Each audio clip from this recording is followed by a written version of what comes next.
धाम पर कथा हो रही हो तो 7 दिन बाबा की कथा वहां बैठकर सुन लो, पूरे तीर्थों का फल आपको प्राप्त हो जाता है। क्योंकि कंकर शंकर की तरह, वो कंकर शंकर की भूमि है। वहां का एक एक कंकर तुम चलोगे, एक पत्थर भी उठाओगे और हाथ में रखकर देखोगे तो उसमें शिव नजर आएगा। कुबेरेश्वर धाम की भूमि का यह महत्व है।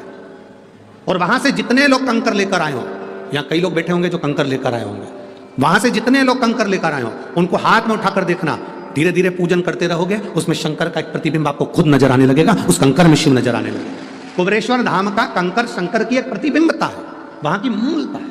इसलिए वहां का रुद्राक्ष कोई पैसे से नहीं मिलता। कोई तुमसे यहां पर आकर कह दे पंजाब में भटिंडा में कि ये सीहोर का रुद्राक्ष खरीद लो 200 रुपए में, 500 रुपए में, 300 रुपए में। सीहोर कुबेरेश्वर धाम का रुद्राक्ष तो सीहोर भी नहीं जाता।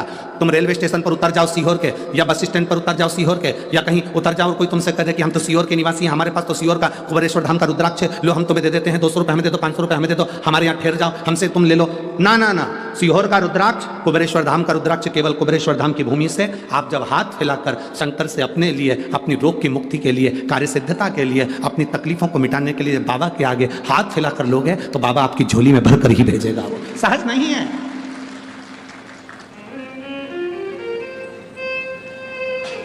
जितने रुद्राक्ष उत्सव में रुद्राक्ष सिद्ध करे जाते हैं, उनकी पूजन करी जाती है, वही रुद्राक्ष आपको साल भर में बांट दिए जाते हैं। वही रुद्राक्ष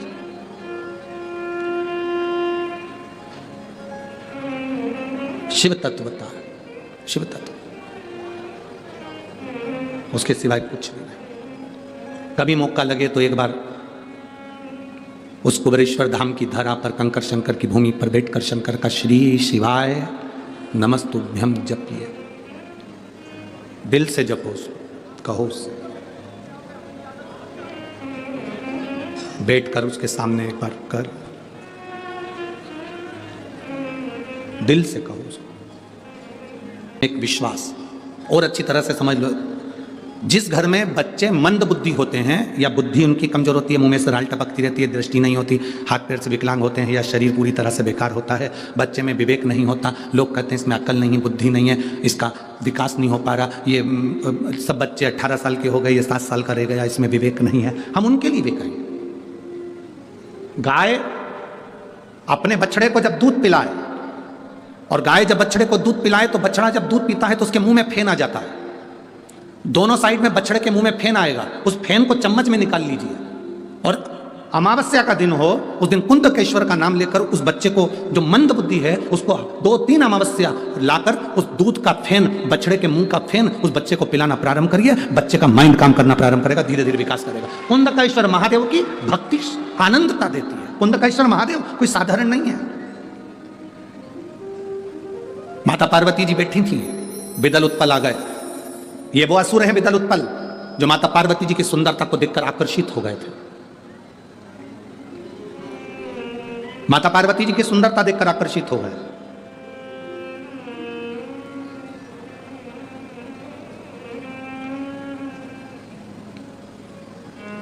देवता और असुर, इनमें एक अंतर भारी होता है। देवता बगीचे में लगे हुए फूल को देखकर खुश हो जाते हैं, और असुर उस फूल को तोड़कर उछल देते हैं। कोई सुंदर दिख रहा है ना, उसको देखकर प्रसन्न हो, मना नहीं है, पर उसकी सुंदरता को कुचलने का कार्य ना करें। उसकी सुंदरता को कुचलने का कार्य ना करें।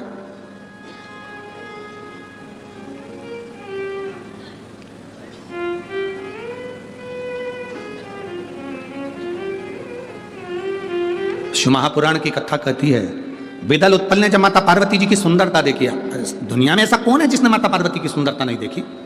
आज भी लोग नवरात्र में देवी जी को बिठाते हैं, उस देवी जी की मिट्टी की मूर्ति का जब दर्शन करते हैं तो लोगों को लगता है ऐसे देवी हमसे बात कर रही है। केवल मिट्टी की मूर्ति।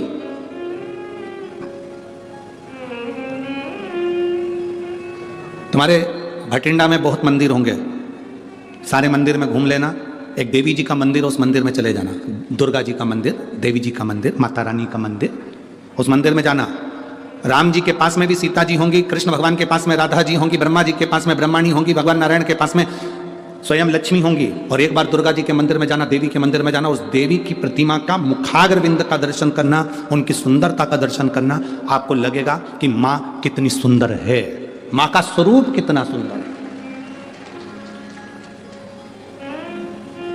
33 कोटि देवी देवता भी माता पार्वती जी की सुंदरता का गुणगान गाते थे।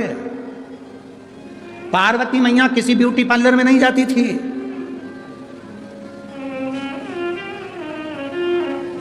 कोई सोने का आभूषण नहीं पहनती थी।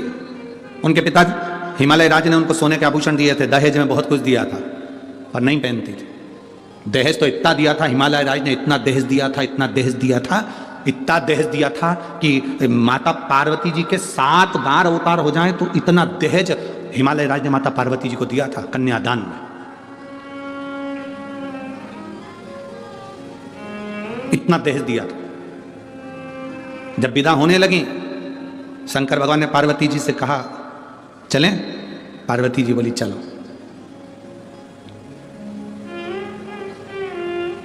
पार्वती जी हाथ जोड़कर बोली बाबा भोलेनाथ जी से, मेरे पिता ने इतना दहेज दिया है, हाथी घोड़ा पालकी और ढेर सारा अंबारी सोना चांदी हीरा पन्ना आभूषण रतन माणिक मोती सब, अंबर पीतांबर लहंगा चोली सब दिया। शिव जी ने कहा कि अभी यहीं रहने दो, तुम हमारे साथ पहले कैलाश पे चलो, वहां रखने की अगर व्यवस्था हो तो ले चलना। वहां अगर रखने की व्यवस्था हो तो ले जाना, मना क्या है? पिताजी का ही तो घर है, रखे रहने दो।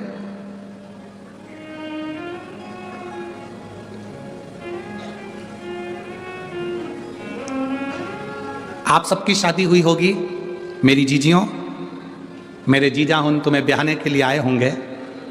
आप सबकी जब शादियां हुई होंगी और मेरी जीजियों तुम्हारे कन्यादान में ढेर सारा सामान दिया होगा, बर्तन इतने बड़े बड़े भगोने, बड़े बड़े थालियां, गिलास, चम्मच, बर्तन, कपड़े, अलमारी, सामान सब तुम शादी कर कर आई तो अपने साथ लेके आई थी सारा बर्तन? जम के तो बोलो। नहीं, गाड़ी पे चढ़ा दिया गया था, लोडिंग में भर दिया गया था, तुम्हारे घर पहुंचा दिया गया था। तुम शादी के 2 महीना, 4 महीना, 6 महीना, 8 महीने तक तो तुम अपने घर के बर्तन को भी नहीं देख पाई थी कि रखे कहाँ है। बोलो दीजिए जो सही है कि गलत है? कहाँ पड़े हैं बर्तन तुम्हें नहीं मालूम, कहाँ पड़ा है सामान तुम्हें नहीं मालूम, तुम तो पटक दी। क्यों? क्योंकि मैं पति के घर में जब आई, मैंने देखा पूरे घर में बर्तन जमे हुए हैं, फर्नीचर बना हुआ है, गाड़ी कपड़ा सब रखा है। मेरे कपड़े की क्या जरूरत, मेरे बर्तन की क्या जरूरत? सास ने कहा बेटा तुम्हारे बर्तन मम्मी रख दो, बोरे में भरे, बड़े बड़े बारदान में भरे, सिले ऊपर टांग पर, कहीं भंडारे में उनको पटक दिया। आज तक तुम्हारी शादी के बर्तन बोरे में बंधे हुए भरे हुए आज तक पड़े होंगे, अभी तक नहीं निकले हैं। वो तो तुम जब अलग होगी घर से तब तुम्हारे बर्तन उठा के ले जाओ। बोलो सही है कि गलत है? तब उठा के ले जाओ। वो बर्तन आज तक रखे, सामान आज तक रखा है, अभी तक नहीं छुआ गया। पड़ा की पड़ा ही है, रखा की रखा ही है। क्यों? वो बर्तन की आज तक जरूरत नहीं पड़ी, क्योंकि बाबा ने, मेरी जीजियों, तुमको जो मेरा जीजा मिला है ना, वो साधारण नहीं है। तुम्हारे मुंह से आवाज निकलती और मेरा जीजा ला कर दे देता है, तो बर्तन की क्या जरूरत है? बर्तन की क्या जरूरत है? भगवान शिव ने कहा पार्वती तुम चलो पहले कैलाश पर व्यवस्था देख लो, अगर तुमको लगता है कि तुम्हारे पिता के घर के सामान की तुम्हें जरूरत है तो तुम देख लेना। जैसी पार्वती जी कैलाश पर गई तो उन्होंने पूछा घर कहाँ है? Bedroom, kitchen, hall. Shiv ji बोले तो तुम देख लो, इतनी सारी गुफा हैं, किसी में भी घुस जा, ये सब कमरे ही तो है, बेडरूम ही है, जा। पार्वती जी एक गुफा में प्रवेश करी, उस गुफा से निकलने में पार्वती जी को लगभग 2 साल लग गए थे, एक में घुसी थी। पार्वती जी बोली इतना बड़ा बंगला मैंने कभी नहीं देखा, मेरे पिता के यहाँ नहीं देखा। शिव जी ने पूछा वो बर्तन और वो दहेज का सामान पिताजी की यहीं रहने दो, क्योंकि कहीं रख के भूल गए तो मिलेंगे नहीं। जब 2 साल में तो वापिस लौट के आई हूं तो बर्तन और जेवर कहाँ रख के भूल जाऊं पता। कभी कभी तो ऐसा, एक बार हैदराबाद में कथा करने गए, और हैदराबाद कथा करने गए तो अभी तक हमारी तो इतनी हैबिट में नहीं था कि भैया बिना बाल्टी और डब्बे के नहाए। अब हैदराबाद कथा करने गए और वहाँ उन्होंने बाल्टी डब्बा कुछ दिया ही नहीं होटल में। अब वो हमने आशीष से कहा, आशीष सवेरे सवेरे उठे तो नहाए कैसे? तो कहा गुरुजी वो ऐसी बटन दबा दो, वो ऐसी लाइट की बटन थी, उसको ऐसे ऐसे। हमने कहा 1 2 3 नंबर दबाओ और ऊपर से पानी आएगा, नहा लो।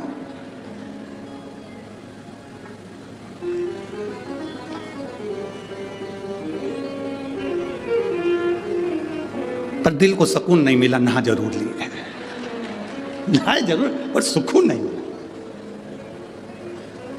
अब सुकून भगवान गजब की होटल है। अब हमने 20 साबुन, अब उन्हें ऐसे दीवार में 2 डब्बे रख रखे थे, उसमें कुछ भरा हुआ था, इसे दबाओ दिख रहा है।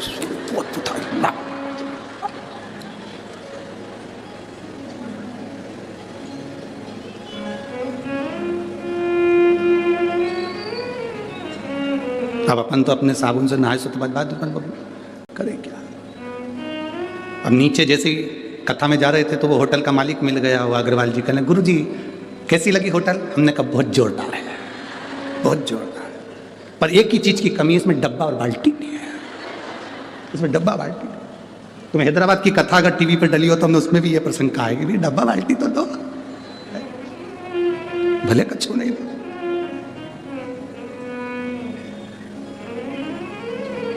हम जब मेहता जी के यहाँ आए, इतना बड़ा बंगला उनका देखा तो हमने आशीष से कहा डब्बा बाल्टी देखिए। तो जा पहले देख के आ, जा तो जा।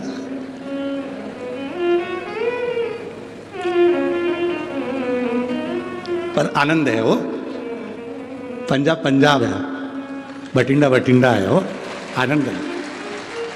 आज तो हमारे मेहता जी के बेटे का जन्मदिन भी है, क्या नाम है उसका? पद्म का। कहाँ है बेटा पद्म? आओ इधर आओ, पधारो आओ। आज इनका हैप्पी बर्थडे टू यू है, जोरदार ताली बजाकर स्वागत करिए पद्म जी का। एक माला दे भाई।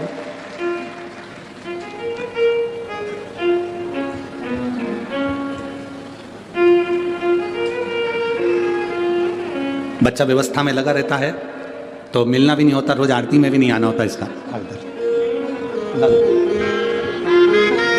एक बार जन्मदिन की बधाई इस बालक को, जोरदार ताली बजाकर।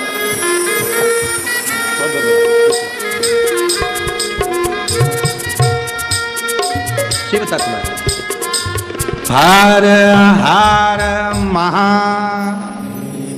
शिव तत्व की प्राप्ति के लिए बहुत, इतना दहेज क्या करेंगे, इतनी पूंजी क्या करेंगे? बहुत ध्यान देना शिव महापुराण की कथा को कि पति कमाऊ है, तुम्हारा सम्मान करने वाला है, तो तुम्हें अपने पिता के घर की ना तो बर्तन की जरूरत पड़ेगी, ना तुम्हें दौलत की जरूरत पड़ेगी। तुम्हारा पति, तुम्हें दौलत की जरूरत नहीं है। और मेरी जीजियों, आज फिर निवेदन करूंगा, अपने अंदर ये बात बिठा कर रखना, मायके से हमको कर नहीं बैठना कि मेरा भाई मुझे कुछ देगा, मेरा पिता मुझे कुछ देगा। आस लगाना तो परमात्मा से लगाना या अपने पति परमेश्वर से लगाना कि इनके साथ में हूँ तो मेरी जिंदगी ठीक है, वो है, सब ठीक है। सास कुछ देगी, आस मत लगाइए। सास के पास जितना रखा है वो किसी को भी दे दे, अपने को कोई आस नहीं लगाना। ससुर के पास जितना रखा है वो किसी को भी दे दे, अपन को आस नहीं लगाना। अपने शंकर के प्रति, परमात्मा के प्रति एक आस लगाकर बैठना, विश्वास लेकर बैठना कि मेरा शिव है। पार्वती जी जिस गुफा में प्रवेश करी थी उसमें से निकलने में 2 साल लग गए थे पार्वती जी को। उन्होंने कहा अगर सामान रख दूंगी तो भूल जाऊंगी, नहीं चाहिए मेरे को। शंकर जी ने कहा फिर वो दहेज का सामान, उसका क्या करेंगे? पार्वती जी ने कहा उस दहेज के सामान की जरूरत नहीं, क्योंकि मेरा पति जब एक चोर को कुबेर बना सकता है तो मेरा पति मेरे लिए महल भी बना सकता है। मेरा पति मेरे लिए महल भी बना सकता है। तो पार्वती जी कभी अपने पति से ये नहीं कहा कि मुझे सोने का महल बना कर देना, अटारी बना कर देना। वो तो एक बार लक्ष्मी जी ने कह दिया था कि मेरे लिए सोने का महल बना कर दो। तो लक्ष्मी जी का महल देखा, पार्वती को उन्होंने कुछ अपशब्द कह दिए थे। पार्वती, मेरे पति और तेरे पति में अंतर है। मेरा पति एक चुटकी में मैं बोलती हूँ और मेरे लिए बैकुंठ बना देता है, लक्ष्मी जी ने कहा। और पार्वती, तेरे पति तो शमशान में रहते हैं, कैलाश पर रहते हैं, तेरा पति कभी तेरे लिए कोई महल नहीं बना सकता। जित पे अड़ गई थी माता पार्वती जी भगवान शंकर से, एक बार महल बना दो, एक बार मुझे महल बना कर दे दो। शिव जी ने कहा ये महल का तू क्या करेगी? तू इतनी विद्वान होने के बाद महल की बात करता, इतनी विद्वान, तो फिर महल की बात कर। माताओं की आदत होती है, दिवाली पे किसी के यहाँ मिलने जाती हैं, गुजिया, पपड़ी, चकली कम खाती हैं, पर्दे की डिजाइन ज्यादा देख के आती हैं। आदत है इनकी।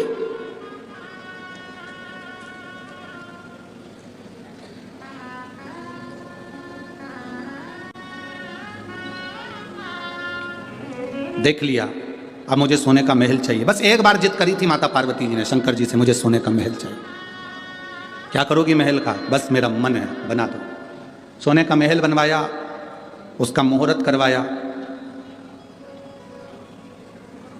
लक्ष्मी जी को भी दिखाया कि यह सोने का महल है। तुझे लगता था कि मेरा पति नहीं बना सकता, तेरे बैकुंठ से 4 गुना सुंदर है।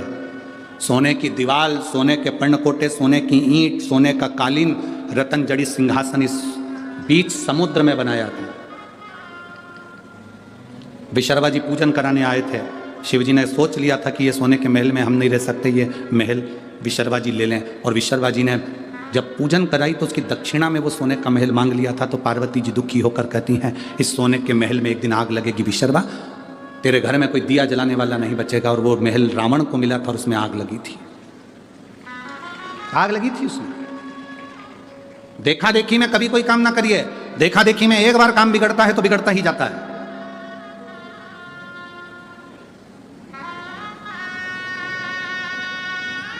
एक बार राम जी महाराज जब लंका से वापिस आ गए, सिंहासन पर बैठ गए, ससुर जी आए जनक जी। जनक जी ने अपने राम जी से कहा, मेरा बेटे, मेरे जमाई लंका पर विजय प्राप्त कर कर आए हैं, मेरे जमाई लंका को जीत कर आए। मेरा मन है कि जनकपुरी में इनका भोजन भंडारा किया जाए, इनके लिए लंगर किया जाए, भोजन कराया जाए। ठीक है। जनक जी ने हाथ जोड़कर कहा भगवान राम जी से, आप लंका जीत कर आए हैं, मेरा मन है आप जनकपुरी में भोजन करने आए तो लक्ष्मण जी, भरत जी, शत्रुघ्न जी, उर्मिला, मांडवी, श्रुतकीर्ति, सीता सबको लिया, मेरी बेटियां आ जाएंगी भोजन करने के लिए, मेरे चारों दामाद आ जाएंगे। आज वहीं पर हनुमान जी बैठे हुए थे। हनुमान जी ने देखा कि जनक जी ने सबको भोजन करने बुलाया पर मुझे नहीं बुलाया। हनुमान जी जनक जी के पास में पहुंचकर ऐसे ऐसे हिलने लगे। राम जी ने इशारे में कहा, हनुमान। हनुमान जी सीधे खड़े हो गए तो पूंछ हिलाने लगे, और वो पूंछ जनक जी को लग रही थी। लक्ष्मण जी ने जो देखा हनुमान जी को, तो हनुमान जी ने पूंछ हिलाना बंद कर दी, एकदम सीधी। हनुमान जी सीधी पूंछ कर जनक जी की ओर मुंह करके खड़े हो गए। राम जी ने पूछा, क्या हो क्या रहा है तुझको हनुमान? हनुमान जी कुछ नहीं बोले और जनक जी से बोले, तुमने राम जी को भोजन करने बुलाया, लक्ष्मण जी को भोजन करने बुलाया, भरत जी को भोजन करने बुलाया, शत्रुघ्न जी को भोजन करने बुलाया, उर्मिला, मांडवी, श्रुतकीर्ति सबको भोजन करने बुलाया, और हमारे कारण तो विजय मिली, सारे बंदरों ने साथ दिया, और तुमने हमको ही भोजन करने नहीं बुलाया। जनक जी बोले, गलती हो गई। जनक जी ने कहा, राम, आते आते हनुमान जी को भी ले आना। ठीक है। अब जितने बंदर खड़े थे ना, सब आ गए जनक जी के पास। हम कहां से आए? अकेले हनुमान, हम भी तो हैं। जनक जी ने कहा, राम आओ तो इन सारे बानरों को ले आना। हो जनक जी तो कहकर चले गए। राम जी ने रात को अर्जेंट मीटिंग बुलाई, हनुमान जी को बुलाया, बंदरों को बुलाया। हनुमान जी से कहा, देख हनुमान, शादी होने के बाद पहली बार मैं ससुराल में जीने के लिए जाऊंगा, भोजन करने जाऊंगा, मेरी इज्जत मत गिरा देना। तुम बंदर हो, ध्यान रखना, आराम से बैठकर खाना। जितने बंदर जा रहे हैं इन सबको समझा दे। हनुमान जी ने कहा, तुम चिंता मत करो, जैसे तुम्हारी ससुराल वैसे हमारी ससुराल, तुम टेंशन मत लो, रत्ती भर भी गड़बड़ी नहीं होगी। सारे बंदरों को हनुमान जी ने आधी रात को मीटिंग बुला करके दिया, देखो रे बंदरों, जैसे मैं खाऊं वैसे खाना, जैसे मैं बैठूं वैसे बैठना, जैसा मैं करूं वैसे करना, मुझे देखते रहना और आराम से खाते रहना। ठीक है? बंदरों ने कहा, बिल्कुल चिंता मत करो। हनुमान जी बोले, राम जी की ससुराल है, इसका ध्यान रखना। सारे बंदर बोले, तुम चिंता मत करो, जैसे राम जी की ससुराल वैसे हमारी ससुराल, आप चिंता मत करो। सब गए। इधर राम, लक्ष्मण, भरत, शत्रुघ्न सब बैठ गए, उर्मिला, मांडवी, श्रुतकीर्ति, सीता सब बैठ गई। उधर सामने हनुमान जी और उनकी पूरी बंदर सेना बैठ गई। चांदी की थाली, सोने के कटोरे, पूड़ी, सब्जी, भजिया, पकौड़ा, गुलाब जामुन, इमरती सब आया। बाद में आया लेसुए का अचार, गोंदे का अचार। यहाँ क्या बोलते हैं, लेसुआ की गोंदा? वो गोल गोल आता है, गोंदा बोलते हैं, लेसुआ बोलते हैं, जो भी बोलते हो, गोंदे का अचार आ गया। कई लोग उसको आंवला भी जानते हैं, आंवले का भी अचार, गोंदे का अचार, लेसुए का अचार। सामने जैसे ही अचार आया, हनुमान जी ने मन में सोचा, ये गुलाब जामुन तो मैं पहले भी खा चुका हूँ, जलेबी भी पहले बहुत खाई, पूड़ी कचौड़ी भी बहुत खाई, ये नया आइटम दिख रहा है, यही खाना। हनुमान जी ने रोटी का टुकड़ा तोड़ा, आंवले के अचार में जैसे ही लगाया, लगाते से ही गुठली उचक गई, गोंदे की लेसुए की गुठली उचक गई। हनुमान जी पकड़ने को दौड़े, जय श्री राम, पकड़ के नीचे, थाली ऊपर। जितने बैठे थे लाइन से सबने देख लिया, ऐसा ही करना है, ऐसा। अब वो इधर वाले उचक के इधर आ रहा, इधर वाले इधर आ रहा है, पूरी जनक जी की रसोई घर में थाली थाली, भोजन भोजन सब। राम जी ने पूछा, हनुमान ये क्या कर रहा है? प्रभु मैंने कहा था मेरे जैसे करना, देखा देखी में काम बिगड़ जाता है। तुम किसी की देखा देखी करोगे काम बिगड़ जाएगा। कोई तुमसे कहे कि मैंने ये करा था तुम भी ऐसा करो, ना ना ना ना, जैसा तुमसे सदे। कोई कहे हम तो एकादशी का व्रत करते हैं, उसमें कुछ भी नहीं खाते, केवल प्राण खाते, तो ऐसा व्रत ना करिए कि तुम भूखे रहो, तुम्हारा बीपी ऊंचा नीचा हो गया, शुगर ऊपर नीचे हो गई, तुम्हें ले जाकर लोग हॉस्पिटल पहुंच रहे हैं, कहीं तुम्हारा बीपी की जांच करा रहे। अरे इससे तो बढ़िया प्रेम से फरियाल कर ले, अच्छे से रह ले, व्रत अच्छे से कर लो। ऐसा देखा देखी में उसने करा था तो मैं भी करूंगी, उसने ऐसा करा था तो मैं भी करूंगी, ना ना ना ना। देखा देखी में काम बिगड़ जाता है। कक्षा 8वीं का पेपर, बच्चे के पीछे बैठे, एग्जाम का टाइम, लिखने के लिए आ गया, दिल्ली की सबसे बड़ी मीनार का नाम लिखो। आगे वाले ने लिख दिया दिल्ली में कुतुब मीनार है, पीछे वाले ने आगे वाले का देखकर लिख दिया दिल्ली में कुतिया बीमार है।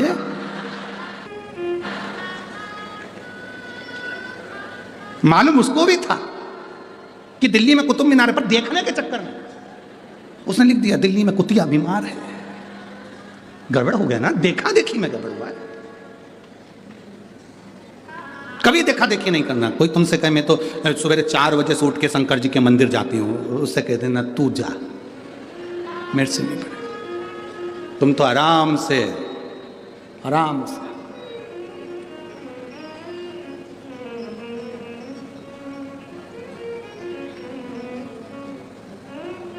तुम्हारा मन पड़े, सुबह उठो, आराम से, किसी को दिखाने की जरूरत नहीं कि मैं 4 बजे जाऊं कि 5 बजे जाऊं। तुम्हारा जब दिल कर दे, उठे, लोटा भरा जल का, पहुंच गए शंकर जी के मंदिर में। लोटा उठाते नहीं बने तो एक झोला रख लो, पानी की बोतल उसमें रख लो, लोटा रख लो, बास्केट उठाई, पहुंच गए। और वहाँ जाके लोटे में मंदिर में प्रवेश करने से पहले, मंदिर के अंदर नहीं, मंदिर के अंदर नहीं, मंदिर के बाहर बोतल में से पानी लोटे में लो, फिर अंदर जाओ। मंदिर में नहीं। कई लोगों की आदत होती है मंदिर के अंदर जाके लोटे में पानी भरते, फिर भगवान को ना ना। आप में से कितने लोग हैं जिनके घर में मेहमान आते हैं और मेहमान के सामने ही सारा काम करते हैं? शास्त्र कहता है तुम्हारे घर में मेहमान आए, उसके पहले तुम पूरे घर को सजा कर रख लो। मेहमान आए उससे पहले तुम्हें जो खिलाना है मेहमान को, उसकी तैयारी करके रख लो। बोलो सही है कि गलत है? जो मेहमान को खिलाना है तैयारी रखो, बिस्कुट खिलाना है, पानी पिलाना है, समोसा खिलाना है, कचौड़ी खिलाना है, उसका मसाला सब तैयार करके रख लो। इसके बाद मेहमान आए तुम अंदर बनाओ और लेकर आओ। मेहमान के सामने वो सोफे पे बैठे, तुम कढ़ैया वड़ैया सब लेके आ गई, चूल्हा उला लेके अब यहीं तेलेंगे और बैठ गई तले।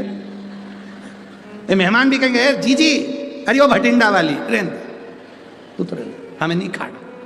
और उल्टा तो मेहमान को भी दे दिया, लो बेलो समोसे का पूड़ी। मेहमान कह रहे इससे तो हमारे घर में अच्छे थे। क्या है?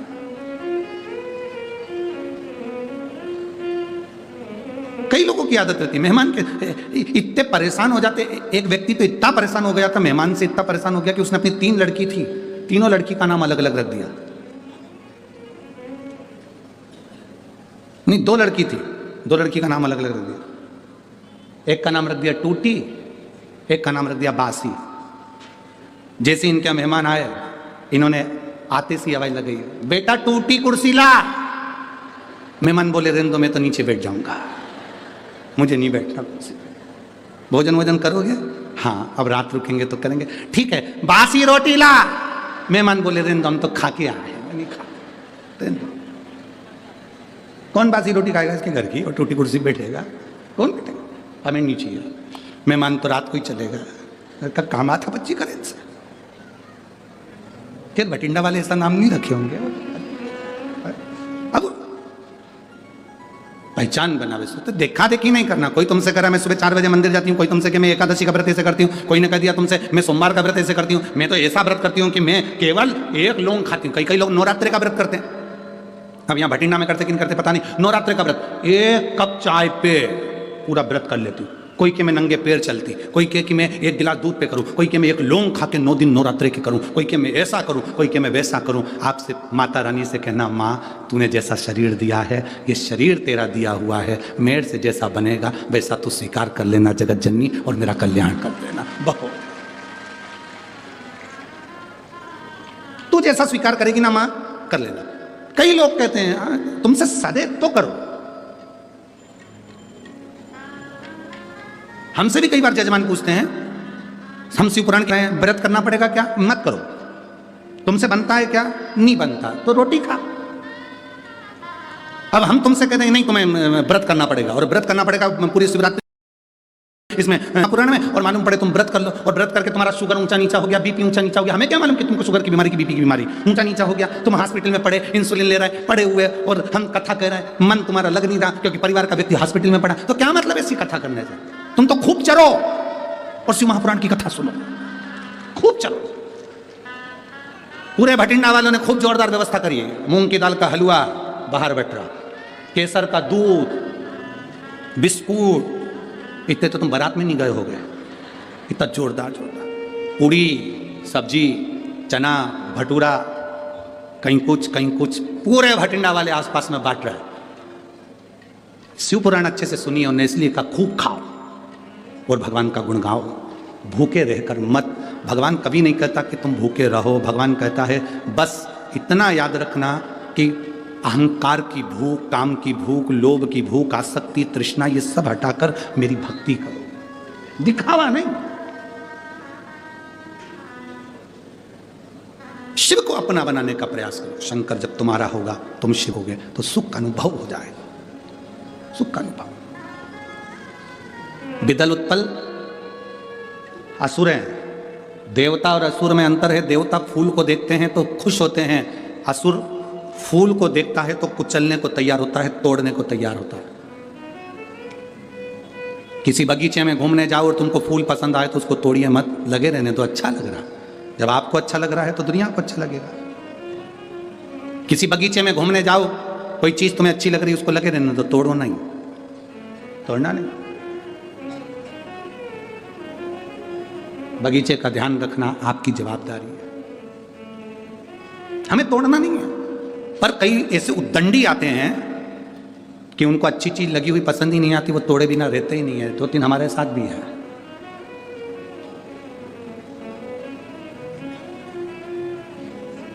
पसंद आए उसको रहने दो, अच्छा लग रहा है ना, सुंदर है ना, लगेगा तो तोड़ना नहीं। श्रेष्ठता। किसी ने पूछा गुरुजी हम कहाँ बैठकर भगवान शंकर का भजन करें कि शंकर जी हमारे मन की बात सुन ले। हम कहाँ बैठकर भगवान शंकर का भजन करें कि शिव जी हमारे मन की बात सुन लें। हम उनसे कहते हैं वाईफाई कमजोर पड़ सकता है।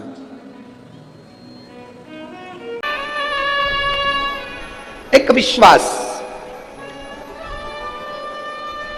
और मेरी परतवाड़ा की जीजियों और मेरे जीजाओं, बहुत तपती हुई धूप में आप आए, 100-200 रुपए खर्च भी करे होंगे यहां तक पहुंचने के लिए।